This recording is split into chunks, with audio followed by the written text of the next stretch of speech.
তোমরাও যদি আমার মতন ভেন্ডি খেতে ভীষণ ভালোবাসো তাহলে তোমাদের এই রেসিপিটা একবার হলেও ট্রাই করা উচিত। প্রথমে ভেন্ডিগুলোকে এইভাবে ঠিক কেটে নাও, তারপরে নাও পেঁয়াজ আর লঙ্কা, দেন লঙ্কা পেঁয়াজকে একদম ফাইনলি চপ করো ঠিক এইভাবে।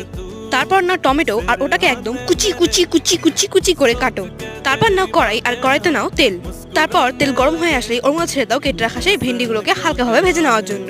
পরে সেই ভেন্ডি আলাদাভাবে তুলে রেখে সেই তেলের মধ্যেই একটু জিরে ফোড়ন দিয়ে দাও সেই চপ করে রাখা পেঁয়াজ এবং লঙ্কা। By the way, ignore my mess, যেটা জিরের প্যাকেট ছিঁড়তে গিয়ে হয়েছে। যাই হোক, পেঁয়াজটা একটু ভাজা ভাজা হয়ে গেলে ওর মধ্যে দিয়ে দাও টমেটোগুলোকে। দেন অ্যাড করো পরিমাণ মতো নুন, দেন অ্যাড করো হলুদ। অ্যাজ এই রেসিপিটার নামেই হচ্ছে মশলা ভেন্ডি, তাই যত রকমের মশলা বাড়িতে আছে সব রকমের মশলা একেবারে দিয়ে দাও। তারপর খানিকক্ষণ খিচিক খিচিক করে অ্যাড সাম ওয়াটার।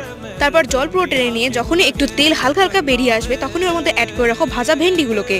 দেন আরো খানিকক্ষণ খিচিক খিচিক, তারপরে খানিকটা জল, আর তারপরে দিয়ে দাও 2 মিনিটের জন্য একদম ঢাকা। দেন রেডি আমাদের মশলা ভেন্ডি।